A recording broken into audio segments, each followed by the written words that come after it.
إن الحمد لله نحمده ونستعينه ونستغفره ونعوذ بالله من شرور أنفسنا ومن سيئات أعمالنا من يهده الله فلا مضل له ومن يضلله فلا هادي له وأشهد أن لا إله إلا الله وأشهد أن محمدًا عبده ورسوله أما بعد فإن خير الحديث كتاب الله وخير الهدي هدي محمد صلى الله عليه وسلم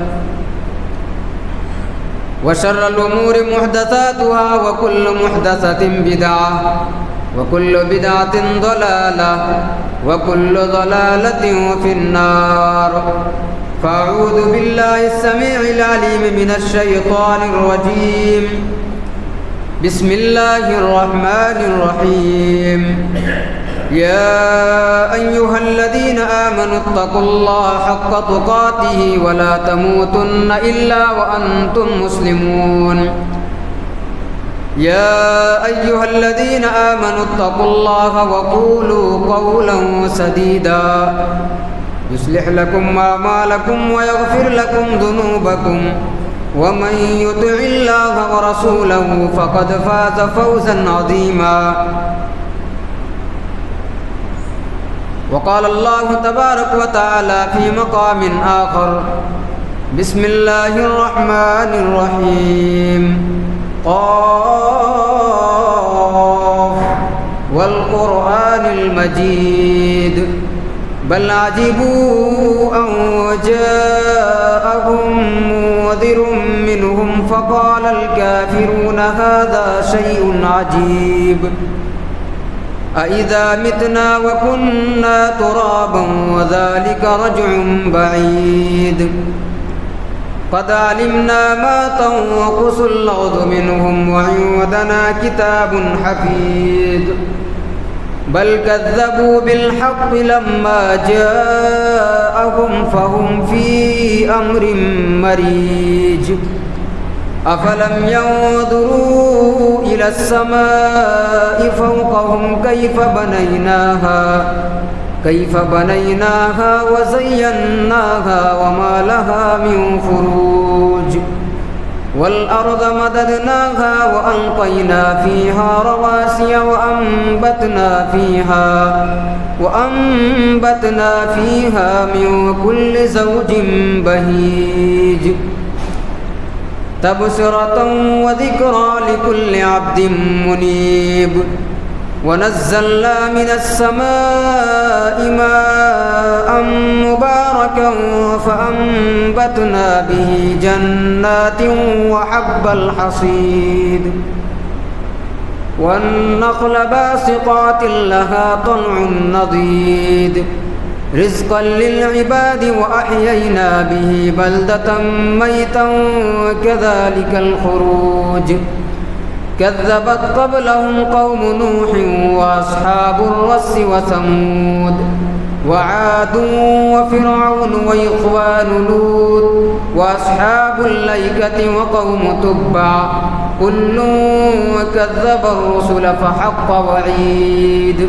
أفعينا بالخلق الأول بل هم في لبس من خلق جديد وقال الله تبارك وتعالى في مقام آخر ومن يشرك بالله فقد حرم الله عليه الجنة ومأواه النار وما للظالمين من أنصار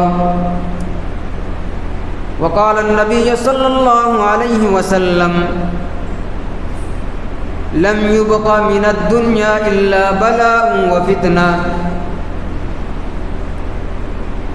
محترم سامعین و سامعات، تمام قسم کی تعریف اس اللہ رب العالمین کے لیے لائق و زیبا ہے جس نے ہم اور آپ کو اس دار فانی کے اندر مبعوث فرمایا۔ بعدہ درود و سلام ہو تمام انبیاء کرام پر، خصوصاً بالخصوصیات ہمارے آخری نبی تاجدار مدنی احمد مجتبیٰ محمد مصطفیٰ صلی اللہ علیہ وسلم پر، جو دنیا انسانیت کے لیے رحمت للعالمین بن کر کے تشریف لائے، جس نبی نے اسلام کی آواز کو ہم تک پہنچایا، اللہ رب العالمین کی آواز کو عام کیا۔ گرچہ اسلام کی آواز کو ہم تک پہنچانے میں انہیں گالیاں سننی پڑی، مار سہنے پڑے، تانے برداشت کرنے پڑے، لیکن ان تمام چیزوں کو کرنے کے باوجود دین اسلام کو ہم تک پہنچایا۔ اللہم صلی علی محمد وعلی آل محمد کما صلیت علی ابراہیم وعلی آل ابراہیم انک حمید مجید۔ اللہم بارک علی محمد وعلی آل محمد کما بارکت علی ابراہیم وعلی آل ابراہیم انک حمید مجید۔ حاضرین جمعہ، خطبہ مسنونہ کے بعد قرآن کریم کی ایک آیت میں نے آپ کے سامنے تلاوت کی ہے۔ اس لحاظ سے خطبہ جمعہ کا عنوان ہے موجودہ دور کے چند مخصوص فتنے۔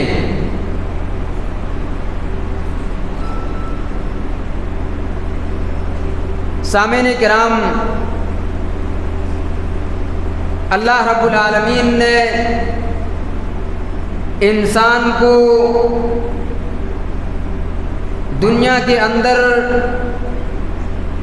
اور روئے زمین میں اپنا خلیفہ بنایا۔ اللہ رب العالمین نے انسان کو عقل و شعور اور ہدایت کے نور سے نوازا، مگر ساتھ ہی اللہ رب العالمین نے اس بات کو واضح کر دیا کہ یہ جو دنیا جہاں ہم نے تمہیں خلیفہ بنایا ہے، یہ دنیا آزمائش کا میدان ہے۔ یہاں ہر دور میں فتنے اٹھتے ہیں اور ایمان والے آزمائے جاتے ہیں۔ ہر دور میں فتنے اٹھتے ہیں تاکہ ایمان والے پرکھے جائیں۔ یہی وجہ ہے کہ آپ صلی اللہ علیہ وسلم نے فرمایا کہ لوگوں، ایک زمانہ ایسا آئے گا کہ روئے زمین کے اندر صرف فتنہ ہی فتنہ باقی رہ جائے گا، جیسا کہ سیدنا معاویہ رضی اللہ تعالیٰ عنہ بیان کرتے ہیں کہ اللہ کے نبی جناب محمد رسول اللہ صلی اللہ علیہ وسلم نے فرمایا لم یبق من الدنیا الا بلاء و فتنہ، کہ لوگوں ایک زمانہ ایسا آئے گا کہ روئے زمین کے اندر صرف فتنے ہی فتنے باقی رہ جائیں گے۔ جب روئے زمین کے اندر صرف فتنے ہی فتنے باقی رہ جائیں گے تو ہم اور آپ جس دنیا میں زندگی گزار رہے ہیں، اس دنیا میں اور اس دنیا کے ہر گزرتے دن کے ساتھ ایمان کی حفاظت اتنی مشکل ہو جائے گی۔ ایسے وقت میں ہمارے اوپر فرض ہے کہ ہم قرآن و سنت کو مضبوطی سے تھامے رکھیں۔ جب ہر چہار جانب فتنہ پھیل جائے، ایسے عالم میں قرآن و سنت کو مضبوطی سے تھامے رکھنا اور منہج سلف کے مطابق زندگی گزارنا یہ ہمارے لیے ضروری ہے۔ اس کے بغیر فتنوں سے ہم نجات نہیں پا سکتے ہیں۔ سلف کے منہج کے مطابق زندگی کو گزارے بغیر فتنوں سے اپنے آپ کو نہیں بچا سکتے۔ محترم سامعین کرام، آج ہم اور آپ جس زمانے میں سانس لے رہے ہیں، جس دور میں زندگی گزار رہے ہیں، وہ بھی فتنے اور آزمائش سے بھرا ہوا ہے۔ ہر چہار جانب آپ کو فتنہ نظر آئے گا۔ یہاں عقائد کا فتنہ ہے، نظریات کا فتنہ ہے، انکار حدیث کا فتنہ ہے، اختلاف و انتشار کا فتنہ ہے، شہوات کا فتنہ ہے، عورت کا فتنہ ہے، بے حیائی کا فتنہ ہے، مال و دولت کا فتنہ ہے، شہرت کا فتنہ ہے، سیاست کا فتنہ ہے، قیادت کا فتنہ ہے، الغرض ہر چہار جانب فتنے پھیلے ہوئے۔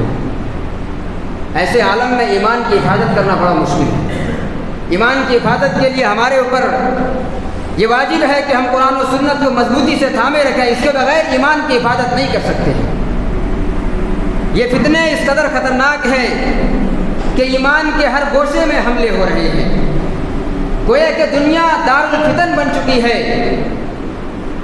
اور یہ ایمان کے ہر گوشے میں حملہ آور ہے، ہر چہار جانب فتنہ ہے۔ آپ ذرا اندازہ لگائیں کہ عقیدے کا فتنہ چاروں طرف چھایا ہوا ہے، نظریات کا فتنہ یہ ذہنوں کو زہر دے رہا ہے، انکار حدیث کا فتنہ یہ سنت کو مٹا رہا ہے اور نوجوان نسل کو تباہ و برباد کر رہا ہے، بدعات و خرافات کا فتنہ یہ امت کو کمزور کر رہا ہے، کردار و اخلاق کا فتنہ یہ گھروں کو کھوکھلا کر رہا ہے، مال و دولت کا فتنہ یہ دلوں کو غلام بنا رکھا ہے، موبائل کا فتنہ یہ نئے نسل کے نوجوانوں کی زندگی کو تباہ و برباد کر رہا ہے، شہوات کا فتنہ یہ نوجوانوں کی جوانی کو برباد کر رہا ہے، سیاست و قیادت کا فتنہ یہ امت کو توڑ رہا ہے، امت کو کمزور کر رہا ہے۔ گویا کہ ہر سمت فتنے پھیلے ہوئے ہیں، ہر چہار جانب فتنے پھیلے ہوئے ہیں۔ ایسے عالم میں ہمارے اوپر یہ واجب ہے کہ ان فتنوں کی تدارک کے لیے ہم اور آپ قرآن و سنت کو مضبوطی سے تھامے رہیں، اس کے بغیر کامیاب نہیں ہو سکتے۔ بھائیو، سب سے پہلے ہم یہ جانیں کہ فتنہ کہتے کسے ہیں، فتنہ کا معنی کیا ہے۔ فتنہ کا جو اصل معنی ہے وہ ابتلاء و آزمائش کے معنی میں استعمال ہوتا ہے، اور شریعت میں ہر وہ چیز فتنہ ہے جو ہمارے دین کے لیے خطرہ بن جائے، جو ہمارے ایمان کے لیے خطرہ بن جائے، جس سے ہم اپنے ایمان کو کمزور کر لیں، یا ہر وہ چیز جو ہمارے دین کے لیے خطرہ بن جائے، جو ہماری شریعت کے لیے خطرہ بن جائے، وہ کیا ہے؟ فتنہ ہے۔ یہی وجہ ہے کہ کبھی کبھی اچھی چیزیں بھی فتنہ بن جایا کرتی ہے، حقیقتاً وہ فتنہ نہیں ہوتا ہے لیکن فتنہ بن جایا کرتی ہے۔ مثال کے طور پر مال و دولت، یہ مال کس قدر عظیم نعمت ہے، ایک انسان مال کے بغیر اپنی زندگی کو گزار نہیں سکتا ہے، ایک انسان مال کے بغیر بیوی بچے کو پال نہیں سکتا ہے، لیکن انسان جب اس مال کے چکر میں حلال و حرام میں فرق کرنا چھوڑ دے تو یہ مال بھی ہمارے لیے فتنہ ہے۔ اس مال کے چکر میں انسان جب اللہ رب العالمین کو بھول جائے تو یہ مال بھی ہمارے لیے فتنہ ہے۔ اولاد یہ کس قدر عظیم نعمت ہے، اولاد کیا چیز ہے، ذرا اس ماں سے پوچھیں جس ماں کی گود اولاد سے خالی ہو۔ اولاد کس قدر عظیم نعمت ہے، ذرا اس بوڑھے باپ سے پوچھیں جو بڑھاپے کی عالم میں شام کے وقت سبزی لینے کے لیے تنہا بازار میں نکلتا ہے۔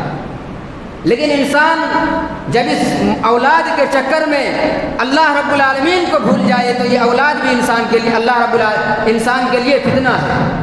یہی وجہ ہے کہ اللہ رب العالمین نے فرمایا انما اموالکم و اولادکم فتنہ، کہ میرے بندو بے شک تمہارا مال بھی تمہارے لیے فتنہ ہے، تمہارے اولاد بھی تمہارے لیے فتنہ ہے۔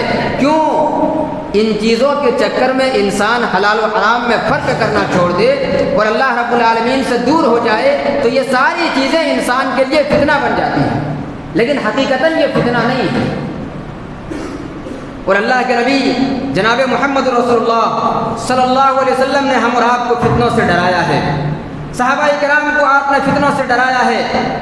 امام بخاری رحمۃ اللہ علیہ صحیح بخاری کے اندر حدیث نقل کرتے ہیں، آپ صلی اللہ علیہ وسلم مدینہ کے محلات میں سے ایک محل پر چڑھے ہوئے ہیں، مدینہ کے ٹیلوں میں سے ایک ٹیلے پر چڑھے ہیں، اور آپ صلی اللہ علیہ وسلم نے صحابہ کرام سے کہا اے میرے صحابہ کرام هل ترون ما ارى، اے میرے اصحاب کیا تمہاری نظریں وہاں تک جا رہی ہے جہاں تک میری نظریں جا رہی ہے؟ کیا تم بھی اس چیز کو دیکھ رہے ہو جو میں دیکھ رہا ہوں؟ اے میرے صحابہ کرام کیا تمہاری نظریں بھی وہاں تک جا رہی ہے جہاں تک میری نظریں جا رہی ہیں؟ آپ صلی اللہ علیہ وسلم نے فرمایا فإني لأرى الفتن تقع خلال بيوتكم كوقع القطر، اے میرے صحابہ کرام میں دیکھ رہا ہوں کہ بے شک یہ فتنے تمہارے گھروں میں ایسے داخل ہو رہے ہیں جیسے برسات کے دنوں میں بارش کے قطرات تمہارے گھروں میں داخل ہو جاتے ہیں، ایسے ہی یہ فتنے تمہارے گھروں میں داخل ہو جائیں گے۔ اللہ اکبر، اس قدر فتنے پھیل جائیں گے زمین کے اندر، جس طرح بارش کے قطرات تمہارے گھروں کو بھگو کر گھر کو تباہ و برباد کر دیتا ہے، ایسے ہی یہ فتنے بارش کے قطرات کی شکل میں تمہارے گھر میں داخل ہوں گے اور تمہارا ایمان کو برباد کر دیں گے۔ اللہ اکبر۔ اس قدر زمین کے اندر فتنے پھیل جائیں گے۔ برسات کے دنوں میں آپ دیکھیے گا جب بارش ہوتی ہے تو آپ کھڑکی دروازے سب کچھ بند کرتے ہیں، مگر باوجود کہ بارش کے کچھ چھینٹے یا قطرات گھر میں داخل ہو جاتا ہے، چاروں طرف سے بند کرنے کے باوجود بھی کچھ قطرے گھر کے اندر داخل ہو جاتے ہیں۔ ٹھیک اسی طرح فتنوں کے دور میں انسان ہر طرف سے اپنے آپ کو محفوظ رکھے گا، مگر اس کے باوجود بھی فتنے اسے آ کر پکڑ لیں گے۔ اللہ اکبر، اس قدر روئے زمین کے اندر فتنہ پھیل جائے گا۔ ایک دوسرے حدیث کے اندر آپ صلی اللہ علیہ وسلم نے فرمایا کہ لوگوں، ایک ایسا زمانہ آئے گا جب مسلمانوں کے پاس سب سے قیمتی چیز اور سب سے قیمتی جو دولت ہوں گے وہ بکری کی شکل میں ہوگی، وہ چند بکریوں کی شکل میں ہوگی۔ وہ اپنی بکریوں کو لیے ہوئے پہاڑ پہ چلے جائیں گے، پہاڑ کی چوٹی پر چلے جائیں گے۔ کیوں؟ اپنے دین کو بچانے کے لیے، اپنے گھر کو بچانے کے لیے، اپنے مال کو بچانے کے لیے، اپنے ایمان کو بچانے کے لیے، اپنے دین اور ایمان کو بچانے کے لیے مسلمان اپنی بکریوں کو لے کر پہاڑ کے چوٹی پر چلے جائیں گے۔ ایک زمانہ ایسا آئے گا۔ اللہ اکبر، یہ فتنوں کے دور کا عالم ہے۔ میرے بھائیو، ذرا اندازہ لگائیں کہ یہ فتنے کس قدر خطرناک ہے۔ آپ صلی اللہ علیہ وسلم نے فرمایا کہ ایک زمانہ ایسا آئے گا کہ جب مسلمان اپنی مال کی حفاظت کے لیے، اپنے ایمان کی حفاظت کے لیے، آپ صلی اللہ علیہ وسلم نے فرمایا یفر بدینہ من الفتن، اتنے فتنے پھیل جائیں گے کہ اپنے دین کو بچانے کے لیے، اپنے ایمان کو بچانے کے لیے آدمی پہاڑ پر چلا جائے گا۔ اللہ اکبر، یقیناً آج وہی دور ہے، یہ دور فتنوں کا دور ہے۔ ایسے دور میں ایمان کی حفاظت کرنا بڑا مشکل کام ہے۔ ایسے دور میں ایمان کی حفاظت کرنے کے لیے ضروری ہے کہ سلف کے منہج کو مضبوطی سے تھامے رکھیں، قرآن و سنت کے مطابق اپنی زندگی کو گزاریں۔ یہی وہ دور ہے جس دور کے بارے میں اللہ کے نبی نے فرمایا تھا کہ لوگوں، ایک زمانہ ایسا آئے گا لم یبق من الدنیا الا بلاء و فتنہ، کہ روئے زمین کے اندر ہر چہار جانب فتنے پھیل جائیں گے، گویا کہ دنیا میں صرف فتنہ ہی فتنہ باقی رہ جائے گا، یہ دنیا دار الفتن بن جائے گی۔ یقیناً آپ صلی اللہ علیہ وسلم کی یہ پیشن گوئی حرف بہ حرف ثابت ہو رہی ہے، یہ دنیا دار الفتن بن چکی ہے۔ یہی وجہ ہے کہ آپ صلی اللہ علیہ وسلم نے فتنوں سے ڈرایا ہے۔ آپ صلی اللہ علیہ وسلم نے فرمایا، آپ صلی اللہ علیہ وسلم نے صحابہ کرام کو مخاطب کرتے ہوئے فرمایا بادروا بالاعمال، اے میرے اصحاب عمل کرنے میں جلدی کرنا، اے میرے اصحاب عمل کرنے میں کوتاہی نہ کرنا، عمل کرنے میں پیچھے نہ رہنا۔ بادروا بالاعمال، عمل کرنے میں جلدی کرنا۔ کقطع اللیل المظلم، فتنے آنے والے، فتنن کقطع اللیل المظلم، کے فتنے آنے والے ہیں۔ یصبح الرجل فیہا مؤمنا ویمسی کافرا، یہ فتنے اس قدر خطرناک ہوں گے کہ بندہ صبح کو مومن ہوگا، شام کو کافر ہو جائے گا، اور شام کو مومن ہوگا، صبح کو کافر ہو جائے گا۔ اللہ اکبر، اور یہ فتنے ایمان والوں کے دل پر پیش کیے جاتے ہیں۔ اللہ اکبر، کس قدر فتنے پھیل جائیں گے روئے زمین کے اندر۔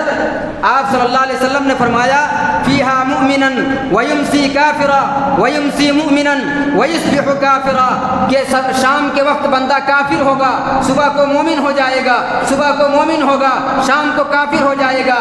یبیع دینہ بعرض من الدنیا، معمولی دنیا کے لیے اپنے دین کو بیچ ڈالے گا۔ اللہ اکبر، یقیناً آج وہ دور ہے جہاں انسان دنیا داری کے چکر میں اپنے ایمان کو بیچ دیتا ہے، دنیا کمانے کے لیے اپنے ایمان کا سودا کرتا ہے، دنیا حاصل کرنے کے لیے اپنی عزت و عفت کا سودا کرتا ہے۔ یقیناً آج وہ پرفتن دور ہے جہاں ہم یہ کہہ سکتے ہیں کہ آپ صلی اللہ علیہ وسلم کی پیشن گوئی حرف بہ حرف ثابت ہو رہی ہے۔ آج دنیا دار الفتن بن چکی ہے۔ آج دیکھیں ہر چہار جانب آپ کو فتنہ نظر آئے گا۔ آج دنیا میں عقائد کا فتنہ ہے، دنیا میں اختلاف کا فتنہ ہے، انکار حدیث کا فتنہ ہے، شہوات کا فتنہ ہے، آج عورت کا فتنہ ہے، بے حیائی کا فتنہ ہے، طرح طرح کے فتنے آپ کو نظر آئیں گے، اور ان فتنوں میں ہم اور آپ ملوث ہیں۔ میرے بھائیو، یہ دور بڑا خطرناک ہے۔ ایسے عالم میں فتنوں سے اپنے آپ کی حفاظت کرنا نہایت ہی مشکل ہے۔ آپ صلی اللہ علیہ وسلم نے فرمایا کہ بادروا بالاعمال فتنا کقطع اللیل المظلم، یہ فتنے تاریک رات کی طرح چھائے ہوئے ہوں گے۔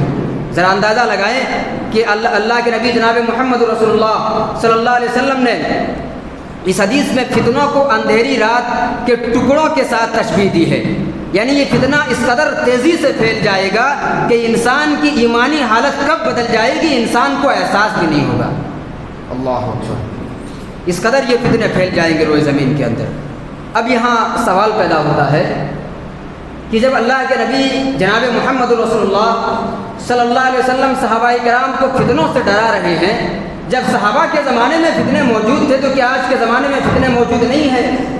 یقیناً فتنے موجود ہیں، اور کئی ایک فتنے موجود ہیں۔ آئیے اس مختصر سی وقت میں چند فتنوں کی جانب آپ کو لیے چلتا ہوں، چند فتنوں کو آپ کے سامنے بیان کرنے کی کوشش کرتا ہوں۔ اس دور کا سب سے بڑا فتنہ کیا ہے؟ اس امت کا سب سے بڑا فتنہ کیا ہے؟ اگر غور و فکر کریں، قرآن و حدیث کا جائزہ لیں تو ہم اور آپ کو اندازہ ہوگا کہ اس امت کا سب سے بڑا جو فتنہ ہے وہ شرک کا فتنہ ہے۔ اس امت کا سب سے بڑا فتنہ شرک کا فتنہ ہے۔ یہ فتنہ اس قدر عظیم فتنہ ہے کہ روئے زمین کے اندر جتنے بھی نبی اور رسول آئے، تمام نبیوں اور رسولوں نے اپنے قوم کے لوگوں کو اس فتنے سے آگاہ کیا، اپنے قوم کے لوگوں کو اس فتنے سے ڈرایا۔ تمام نبیوں اور رسولوں نے اس فتنے کا رد کیا۔ یہی وجہ ہے کہ یہ فتنہ اس امت کا سب سے بڑا فتنہ ہے۔ اور جب ہم کلمہ توحید کا اقرار کرتے ہیں، جب لا الہ الا اللہ پڑھتے ہیں تو توحید کا اقرار بعد میں کرتے ہیں، پہلے شرک کا انکار کرتے ہیں۔ کیوں؟ یہ فتنہ بڑا خطرناک ہے۔ اللہ رب العالمین نے کلام مقدس کے اندر ارشاد فرمایا، حضرت لقمان علیہ السلام کا واقعہ حضرت لقمان علیہ السلام کا واقعہ ذکر کرتے ہوئے، حضرت لقمان علیہ السلام نے اپنے بیٹوں کو کئی ایک نصیحت کیے تھے۔ انہی نصائح میں سے ایک نصیحت تھی، اپنے بچوں کو شرک سے آگاہ کیا تھا۔ یہاں غور کریں، یہ تربیت کا پہلو ہے۔ فتنوں کے دور میں ایک باپ بچے کی تربیت کیسے کرے، حضرت لقمان علیہ السلام کے واقعے سے سیکھیں۔ آج انسان اپنے آخری لمحے میں بچے کو جائیداد کی وصیت کرتا ہے، مال و دولت کے بارے میں بتاتا ہے، زندگی کے تمام تر چیزوں کے بارے میں بتاتا ہے، مگر ایمان و عقیدے کی حفاظت کے بارے میں بچوں کو سکھا کر نہیں جاتا ہے۔ انہیں یہ بتا کر نہیں جاتا ہے کہ آپ کے مرنے کے بعد یہ بچے توحید پر کس طرح قائم رہیں گے۔ توحید کے متعلق انہیں نہیں بتایا جاتا ہے، اور آپ کے وفات کے بعد آپ کے بچے توحید سے متنفر ہو جاتے ہیں، توحید سے دور چلا جاتا ہے، اور پھر ایک نسل کی بربادی ہو جاتی ہے۔ باپ کی ذمہ داری ہے، یہ تربیت کا تقاضا ہے، ذرا غور کریں۔ حضرت لقمان علیہ السلام اپنے بیٹوں سے کہتے ہیں کہ یا بنی لا تشرک باللہ، اے میرے بیٹے اللہ رب العالمین کے ساتھ کسی کو شریک نہ کرنا، ان الشرک لظلم عظیم، بے شک شرک سب سے بڑا ظلم ہے۔ اللہ اکبر، اللہ تعالیٰ نے شرک کو ظلم سے تعبیر کیا ہے۔ یہ کس قدر عظیم گناہ ہے، یہ کس قدر عظیم فتنہ ہے۔ ذرا غور کریں کہ ہم اور آپ نماز پڑھتے ہیں، ہم ہر نماز میں سورہ فاتحہ پڑھتے ہیں، اور سورہ فاتحہ میں ہم ہر بار سورہ فاتحہ میں ہم اس آیت کریمہ کی تلاوت کرتے ہیں، ایاک نعبد و ایاک نستعین، کہ اللہ ہم تیری ہی عبادت کرتے ہیں اور تجھ سے ہی مدد مانگتے ہیں۔ ہر نماز میں، ہر رکعت میں اس بات کا اقرار کرتے ہیں کہ الہ العالمین عبادت ہم صرف تیری کرتے ہیں، مدد صرف تجھ سے ہی مانگتے ہیں۔ یہ ساری چیزیں اقرار کرنے کے بعد اب اگر کوئی شخص اللہ کے ساتھ کسی اور کو شریک کرتا ہے تو گویا کہ وہ اللہ رب العالمین کے احکام کو جھٹلا رہا ہے، محض اللہ کے آیات کو زبانی اقرار کر رہا ہے، دلی اعتبار سے اس پر عمل نہیں کر رہا ہے، محض زبان سے اللہ رب العالمین کی عبادت کا اقرار کر رہا ہے، زبانی دعویٰ ہے، مگر عمل دور دور تک موجود نہیں ہے۔ بھائیو ذرا غور کریں کہ یہ شرک کس قدر خطرناک فتنہ ہے، یہ شرک کس قدر عظیم فتنہ ہے، کہ یاد رہے اسلام میں شرک کے لیے کوئی جگہ نہیں ہے، اسلام میں شرک کے لیے کوئی جگہ نہیں ہے۔ اللہ رب العالمین نے فرمایا ان اللہ لا یغفر ان یشرک بہ ویغفر ما دون ذلک لمن یشاء ومن یشرک باللہ فقد ضل ضلالا بعیدا، کہ بے شک اللہ رب العالمین شرک کرنے والوں کو کبھی معاف نہیں کرتا ہے، اللہ تعالیٰ شرک کرنے والوں کو کبھی معاف نہیں کرے گا۔ وَيَغْفِرُ مَا دُونَ ذَلِكَ لِمَن يَشَاءُ، اللہ تعالیٰ اس کے علاوہ دیگر گناہ کو انجام دے بندہ تو اللہ رب العالمین چاہے تو معاف کر دے گا، اللہ رب العالمین اپنی رحمت سے چاہے تو معاف کر دے گا، لیکن اگر کوئی شخص شرک کو انجام دیتا ہے، اللہ کے ذات کسی اور کو شریک کرتا ہے، تو اللہ رب العالمین ایسے لوگوں کو کبھی بھی معاف نہیں کرتا۔ وَمَن يُشْرِكْ بِاللَّهِ فَقَدْ ضَلَّ ضَلَالًا بَعِيدًا، اور جو شخص شرک کو انجام دیتا ہے وہ بہت دور کی گمراہی میں، وہ ایسی گمراہی میں ہے پھر اللہ رب العالمین کی طرف لوٹ کر آنے کے لیے ان کے پاس کوئی راستہ نہیں ہے۔ یہ شرک اس قدر عظیم فتنہ ہے، یہ شرک کتنا خطرناک ہے۔ آپ ذرا اندازہ لگائیں کہ اللہ رب العالمین نے سورہ انعام میں 18 انبیاء کا تذکرہ کیا ہے۔ آپ سورہ انعام کو پڑھیں، سورہ انعام کو جب آپ پڑھیں گے آپ کو معلوم ہوگا اللہ رب العالمین نے 18 انبیاء کا تذکرہ کرنے کے بعد اللہ رب العالمین نے فرمایا جن میں حضرت نوح علیہ الصلوۃ والسلام کا بھی ذکر ہوا ہے، حضرت ایوب علیہ الصلوۃ والسلام کا بھی ذکر ہوا ہے، حضرت موسیٰ علیہ الصلوۃ والسلام کا بھی ذکر ہوا ہے، حضرت عیسیٰ علیہ الصلوۃ والسلام کا بھی ذکر ہوا ہے، حضرت ابراہیم علیہ الصلوۃ والسلام کا بھی ذکر ہوا ہے۔ یہ بڑے پیغمبر ہیں اللہ رب العالمین کے۔ ان تمام نبیوں کا نام لے کر اللہ رب العالمین نے سورہ انعام میں کہا وَلَوْ أَشْرَكُوا لَحَبِطَ عَنْهُمْ مَا كَانُوا يَعْمَلُونَ، اے میرے بندو اگر یہ لوگ بھی شرک کو انجام دیتے تو ہم ان کے اعمال کو بھی برباد کر دیتے، ہم ان کے اعمال کو بھی ضائع کر دیتے۔ اللہ اکبر، اللہ ذرا غور کریں، یہ شرک کس قدر خطرناک گناہ ہے کہ اللہ رب العالمین نے 18 انبیاء کا تذکرہ کرنے کے بعد فرمایا وَلَوْ أَشْرَكُوا لَحَبِطَ عَنْهُمْ مَا كَانُوا يَعْمَلُونَ، اگر یہ لوگ بھی شرک کو انجام دیتے تو ان کے اعمال کو بھی ہم برباد کر دیتے۔ اللہ اکبر۔ حالانکہ انبیاء معصوم من الخطا ہے، ان سے کبھی شرک نہیں ہو سکتا، کبھی بھی شرک نہیں ہو سکتا، یہ معصوم من الخطا ہے، لیکن اللہ رب العالمین نے شرک کی خطرناکی کو بیان کرنے کے لیے کس قدر عظیم مثال پیش کی ہے۔ اللہ اکبر۔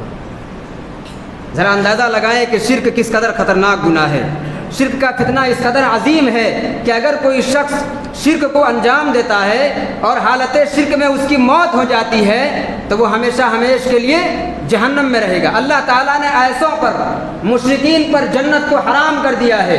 اللہ کے نبی جناب محمد رسول اللہ صلی اللہ علیہ وسلم نے فرمایا من مات یشرک باللہ شیئا دخل النار، جو شخص اس حال میں مرا کہ وہ اللہ رب العالمین کے ساتھ کسی اور کو شریک کرتا تھا، دخل النار، تو وہ شخص جہنم میں جائے گا، اس کا ٹھکانہ جہنم ہے۔ اللہ تعالیٰ نے مشرکین پر جنت کو حرام قرار دیا ہے اور اس کا ٹھکانہ جہنم بنایا ہے۔ اللہ رب العالمین نے کلام مقدس کے اندر ارشاد فرمایا وَمَن يُشْرِكْ بِاللَّهِ فَقَدْ حَرَّمَ اللَّهُ عَلَيْهِ الْجَنَّةَ وَمَأْوَاهُ النَّارُ وَمَا لِلظَّالِمِينَ مِنْ أَنصَارٍ، کہ لوگوں جو اللہ رب العالمین کے ساتھ شرک کرتا ہے اللہ رب العالمین نے اس پر جنت کو حرام قرار دیا ہے، حرام کر دیا ہے، وَمَأْوَاهُ النَّارُ، اور اللہ رب العالمین نے اس کا ٹھکانہ جہنم بنایا ہے، وَمَا لِلظَّالِمِينَ مِنْ أَنصَارٍ، اور ظالموں کا کوئی مددگار نہیں۔ یہاں بھی مشرکین کو ظالم کہا گیا ہے، جیسا کہ پہلے آیت میں ہم نے بتایا ان الشرک لظلم عظیم، کہ بے شک یہ شرک سب سے بڑا ظلم ہے۔ اللہ نے شرک کو ظلم سے تعبیر کیا، یہاں اللہ نے کہا وَمَا لِلظَّالِمِينَ مِنْ أَنصَارٍ، اللہ تعالیٰ ظالموں کا کوئی مددگار نہیں۔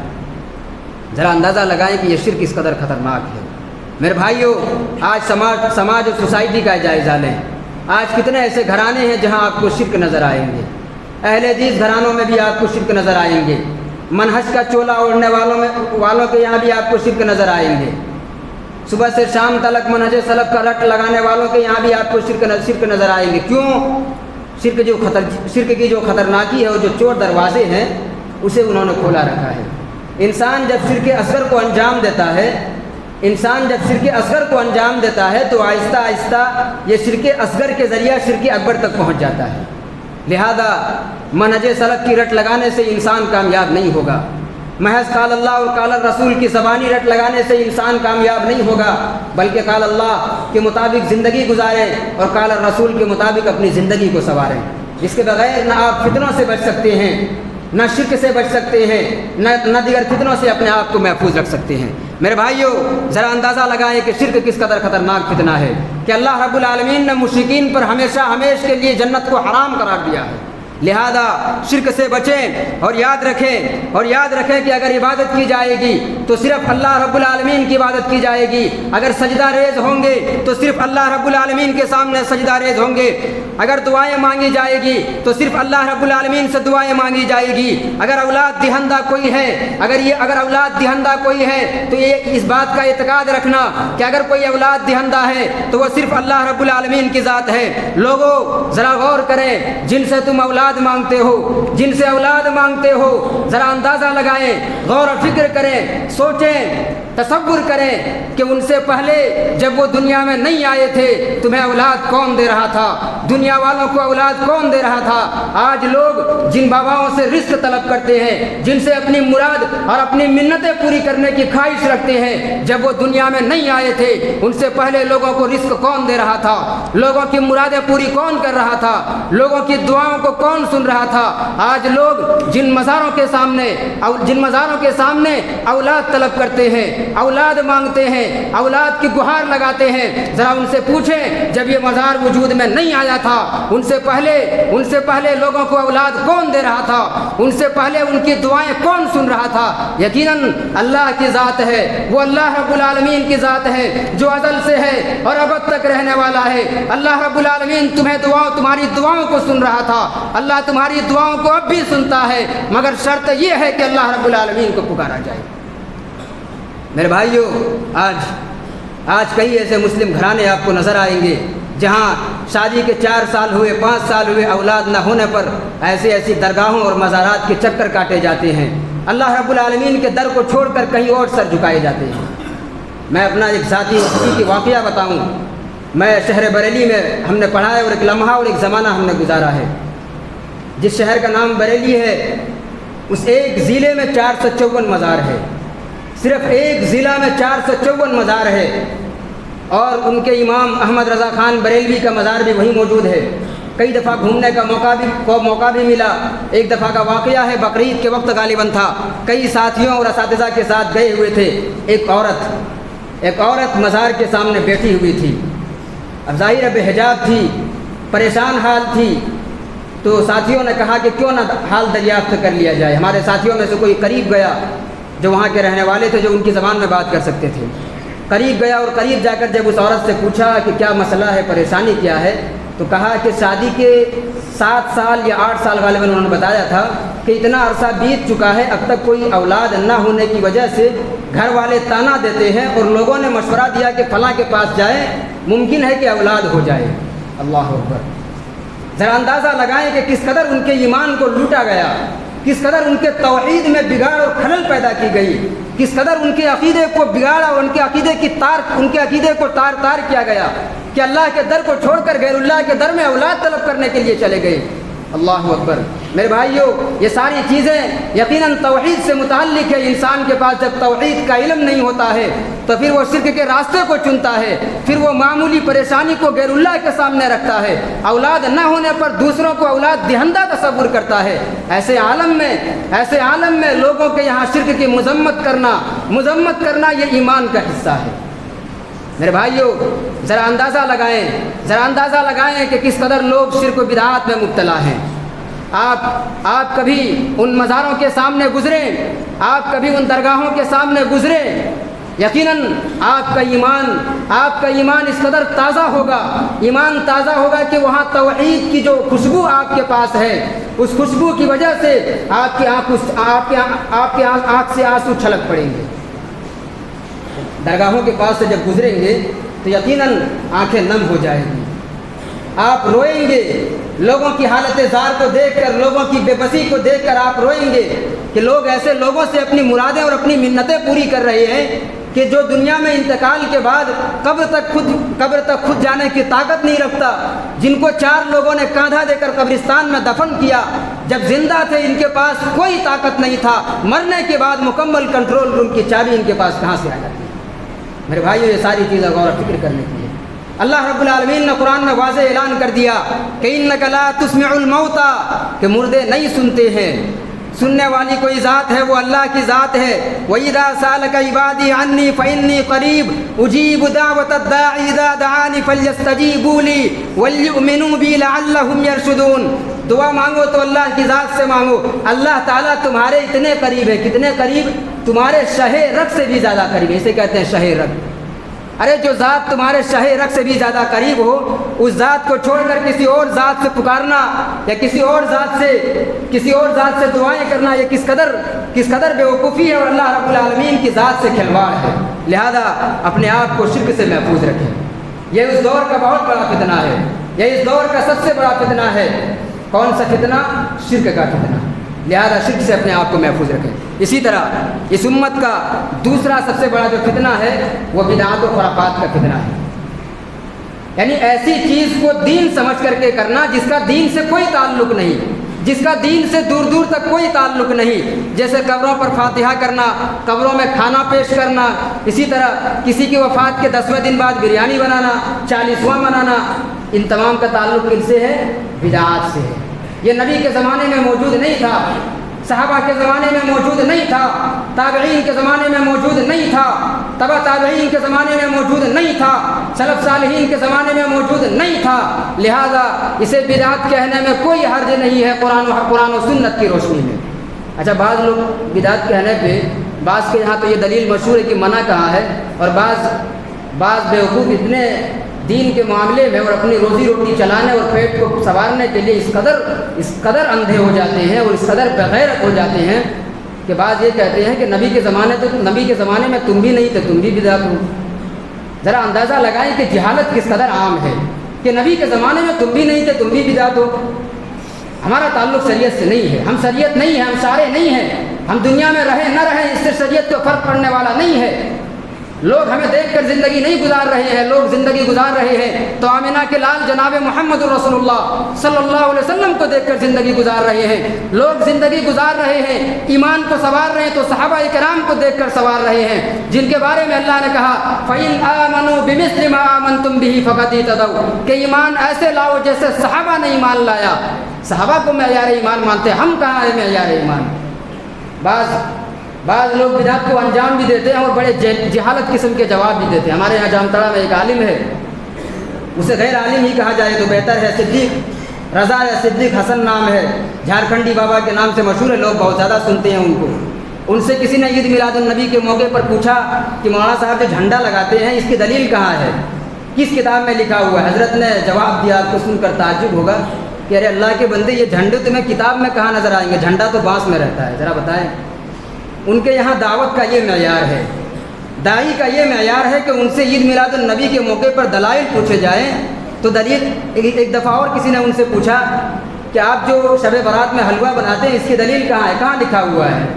حضرت نے جواب دیا کہ یہ جو حلوہ ہے یہ کتاب میں کہاں ملے گا؟ تو کڑھائی میں ملے گا، یہ تو برتن میں ملے گا۔ ذرا اندازہ لگائیں، دعوت کا یہ معیار ہے، شریعت کے ساتھ کس قدر کھلواڑ ہے، کس قدر شریعت سے کھیلتا ہے انسان، کہ انسان اپنی روزی روٹی اور اپنی دنیا کو بچانے کے لیے شریعت کا سہارا لیتا ہے۔ یہی وہ لوگ ہیں جن کے بارے میں اللہ کے نبی نے کہا کہ فتنوں کے دور میں کچھ لوگ ایسے ہوں گے جو اپنی دنیا کمانے کے لیے دین کو بیچ ڈالے گا۔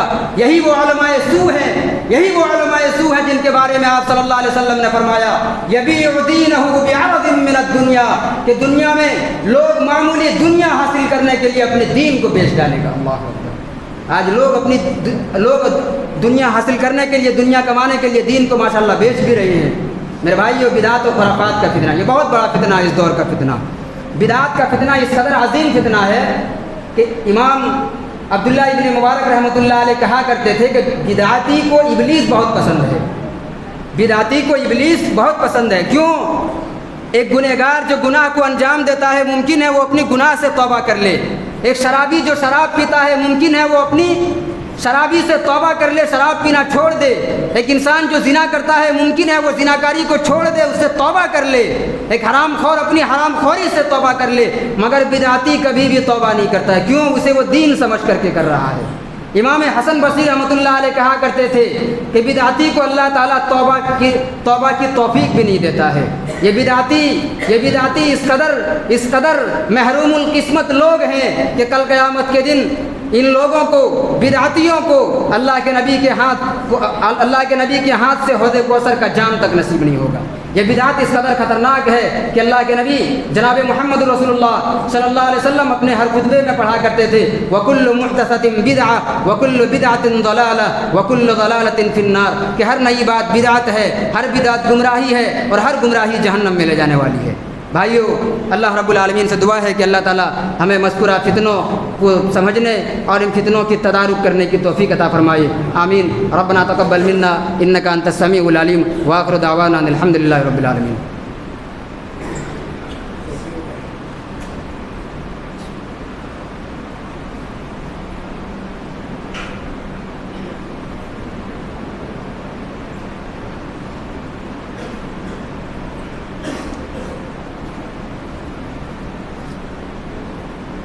ان الحمد لله نحمده ونستعينه ونستغفره ونؤمن به ونتوكل عليه ونعوذ بالله من شرور انفسنا ومن سيئات اعمالنا، من يهده الله فلا مضل له ومن يضلل فلا هادي له، واشهد ان لا اله الا الله واشهد ان محمدا عبده ورسوله، اما بعد۔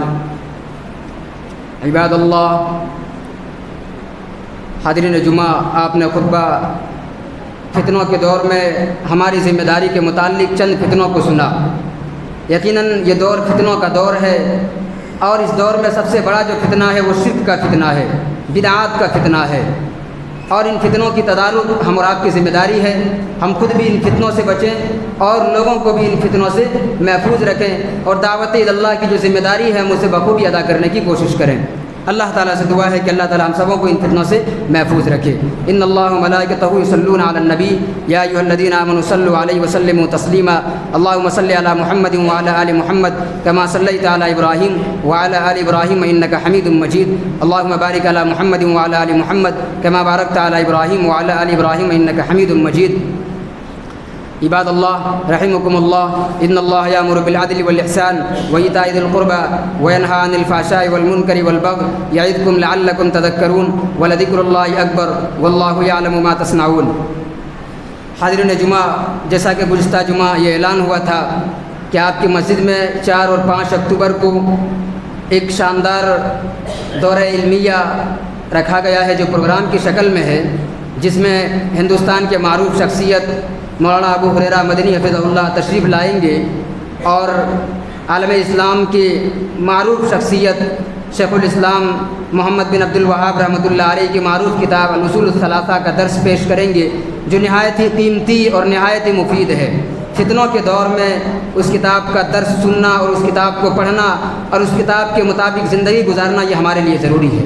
یہ وہ کتابیں ہیں، یہ وہ اصول ہیں جن اصول کو اپنائے بغیر فتنوں سے اپنے آپ کو ہم محفوظ نہیں رکھ سکتے ہیں۔ تو لہذا اولاً تو آپ اس پروگرام میں کثرت اور کثیر تعداد میں آپ شرکت کریں، اور دوسری چیز اس پروگرام کے لیے آپ کثرت سے ذمہ دار کو تعاون کریں، زیادہ سے زیادہ ذمہ دار کو تعاون کریں، اور ذمہ دار کے ہاتھ کو مضبوط کریں، جماعت و جمعیت کو مضبوط کریں۔ پروگرام میں چونکہ ایک خطیر رقم کی ضرورت ہے، ایک بہت ہی رقم کی ضرورت ہے، لہذا آپ دل کھول کر تعاون کریں، اللہ رب العالمین آپ کے تعاون کو قبول کرے۔ ساتھ ہی آپ جس مسجد میں موجود ہیں اس مسجد میں بھی تعاون کریں، مسجد کے لیے بھی تعاون کریں، اور جماعت و جمعیت اور ذمہ داروں کے کاندھے کو مضبوط کریں۔ اللہ رب العالمین سے دعا ہے کہ اللہ تعالی ہم سب کے تعاون کو شرف قبولیت بخشے، آمین۔ تقبل یا رب العالمین۔